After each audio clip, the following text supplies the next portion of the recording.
Quentin, merci de me recevoir, ça va? Salut, ça va et toi? Ça va. Le 17 septembre commençait cette nouvelle saison de National Féminine 1 à Guiche-Molsheim. C'était il y a bientôt 2 mois et mine de rien, ça fait un tiers des matchs de jouer de saison régulière. Quel est ton premier bilan? Le premier bilan, c'est que c'est plutôt satisfaisant parce qu'on a eu 7 victoires pour une défaite. Donc voilà, on a très bien débuté le championnat. On est dans ce qu'on souhaitait faire. Donc on est content. Maintenant, la saison est très longue et il va falloir qu'on soit capable de poursuivre un petit peu cette lancée pour pouvoir atteindre nos objectifs. Au niveau classement et purement sportif, le PVBC est premier à égalité de points avec Sceaux, mais avec une bien meilleure différence de points. Derrière, Nice, troisième, avec deux défaites contre vous et Sceaux. Donc, est-ce que selon toi, pour l'instant, la hiérarchie, elle est respectée? Je ne sais pas si elle est respectée parce que toutes les équipes sont intéressantes et tout le monde peut battre tout le monde. Je pense qu'il y a plus de petites équipes. Mais c'est vrai que par rapport à la composition des équipes, la hiérarchie est plus ou moins respectée dans le sens où voilà, la qualité des joueuses de l'équipe de Sceaux et de l'équipe de Nice font que forcément elles sont en haut du tableau. Mais maintenant, on n'est jamais à l'abri d'un faux pas. Nous, on a eu un, surtout à domicile. Enfin, c'est une bonne équipe de Villeurbanne il y a quelques temps. Mais voilà, on essaye de regarder vers l'avant et puis de se maintenir justement avec ces équipes de tête pour pouvoir figurer parmi les playoffs. Tu as parlé de cette défaite contre Villeurbanne, c'était il y a 10 jours dans cette salle. Vous avez bien rebondi samedi dernier contre Escodin dans le Nord. Vous vous êtes largement imposé de 15 points. Ça montre quand même qu'il y a une force de caractère dans cette équipe. Ouais, ouais, on n'a pas fait un non-match contre Villeurbanne. On a juste raté un petit peu nos 3 premières minutes qui ont fait qu'on a laissé s'installer cette équipe, qui est une très bonne équipe d'ailleurs. Et du coup, après, on a un peu cravaché pour revenir. On a puisé un peu d'énergie et du coup, on s'est incliné. Mais oui, effectivement, comme tu le soulignais, on a une équipe expérimentée avec une force de caractère et qui déteste perdre, une équipe de compétitrices. Et on l'a vu ce week-end, on a été capable de rebondir à l'extérieur. Donc, c'est de bon augure pour la suite. Aujourd'hui, quand on regarde le classement actuel, on remarque que Rouen, qui est très souvent, notamment avec vous, dans le sommet du classement de NF1 et qui joue quasiment tous les ans la montée et les playoffs, n'est que sixième, ce n'est pas mauvais non plus. Vous êtes allé gagner d'ailleurs dans leur salle. Quel est ton sentiment là-dessus? Tu sais, je me concentre bien sur mon équipe. Déjà, ça c'est la priorité. Voilà, avant de m'occuper des autres. Même si voilà, je regarde les adversaires parce que c'est important pour nous. Mais voilà, chaque année est différente avec des nouvelles équipes.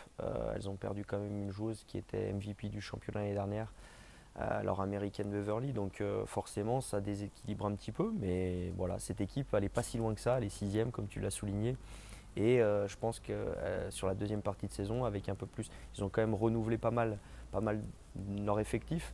Il faut aussi un certain temps pour trouver une alchimie, mais ça reste quand même une équipe très dangereuse et très compétitive dans ce championnat. Maintenant, on va plus se concentrer sur l'aspect collectif. Aujourd'hui, tu as un effectif de 8 joueuses, dont 4 arrivées estivales. Après le deuxième match contre Sanois Sagratien, je te demandais comment tu observais leur intégration. Aujourd'hui, quel est ton sentiment sur ces joueuses qui ont toutes, quand on regarde leurs stats individuelles, une place importante dans ton roster? Oui, forcément, c'est des joueuses qui sont déjà expérimentées, qui connaissent le niveau supérieur. Donc forcément, c'est des joueuses importantes de notre dispositif. Elles ont été très très bien intégrées par les quatre anciennes joueuses que j'avais l'année dernière. Donc l'alchimie s'est très bien faite. Elles ont tout de suite trouvé leur rôle. Et aujourd'hui, ben voilà, ça fait une équipe de 8 joueuses plus les espoirs qui ont un rôle aussi important. Mais tout le monde a son rôle et tout le monde a sa place. Et j'ai besoin de cette qualité d'effectif-là pour essayer d'aller en haut du tableau. Tu l'as dit, en plus de ça, pour compléter cet effectif, tu peux compter sur les jeunes joueuses du centre de formation, dont par exemple Rose Laure qui fait souvent son apparition dans les matchs de N1. Est-ce que tu es satisfait de leur rendement, de ces joueuses qui viennent de la N2 du centre de formation et de ce qu'elles peuvent apporter? Oui, oui, effectivement, c'est toujours bénéfique d'avoir des joueuses qui viennent du centre de formation et qui puissent jouer et apporter. C'est le cas des joueuses qu'on sollicite. Voilà, le travail du centre de formation est remarquable. Ils font un très gros boulot sur la formation. Et du coup, nous, ça nous permet de pouvoir alimenter l'équipe première. Donc oui, c'est une grande satisfaction et ces joueuses-là le méritent. Au quotidien, elles travaillent beaucoup pour pouvoir arriver à intégrer cette équipe de NF1. Et aujourd'hui, elles font partie intégrante de notre effectif. Du coup, elles ont une carte à jouer. Ouais. Cette saison, s'il y a bien un paramètre où vous n'avez pas eu de chance, c'est les déplacements. Vous êtes la deuxième équipe la plus au sud après Nice. Donc il faut souvent aller plus au nord, voire très au nord, comme le week-end dernier contre Escodin, Porte du Hainaut. Comment est-ce que tous ces déplacements, ça impacte ton effectif? On le gère un petit peu différemment. On a la chance de se déplacer dans des bonnes conditions parce qu'on part la veille. Mais il ne faut pas sous-estimer la fatigue que ça peut engendrer. On est en train de le payer aujourd'hui. Mais voilà, on le gère au mieux. On essaie de donner un petit peu plus de récupération. Et en amont, on prépare les joueuses à ce genre de choses-là. Donc voilà, c'est le calendrier qui est comme ça. On est obligé de composer avec. C'est à nous de trouver les solutions pour être dans les meilleures dispositions le samedi soir. On vient de parler des matchs à l'extérieur, maintenant à domicile. On voit que cette saison, le public y répond vraiment très présent avec une grosse affluence chaque samedi soir, avec près de 900 personnes, quasiment à tous les matchs, dans une salle plutôt modeste. Comment est-ce que tu reçois cet engouement autour de cette équipe? C'est magnifique, tout simplement. C'est magnifique de pouvoir jouer devant autant de monde. Ils nous poussent. Aujourd'hui, sur certains matchs, ils ont même fait la différence. Je pense au match de Nice notamment, où ils nous ont vraiment portés. C'est vraiment simplement beau de pouvoir avoir cet échange avec le public et de voir autant de personnes venir nous encourager. J'espère qu'on peut leur rendre un petit peu à notre manière sur le terrain en proposant un beau basket et les rendre fiers.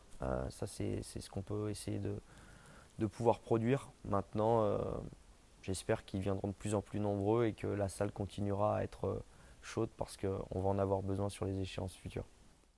Le futur, on va en parler, ce sera ma dernière question. À l'approche de la trêve de Noël, vous êtes premier, comme la saison dernière d'ailleurs, et on sait qu'une montée en Ligue 2, ça se prépare toute la saison, depuis le stage de cohésion en août jusqu'au play-off. Qu'est-ce que tu penses faire peut-être différemment des années précédentes pour cette fois ne pas manquer le coche et viser cette montée?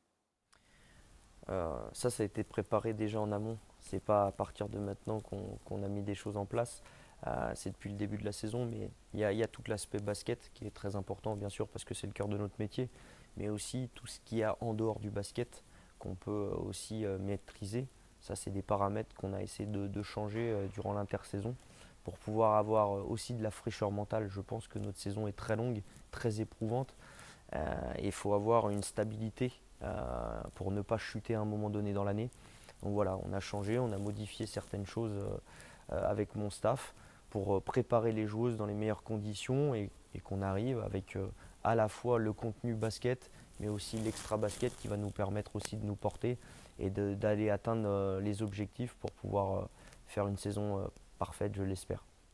Merci beaucoup Quentin de m'avoir reçu et bonne chance pour la suite du championnat. Merci à toi, à bientôt.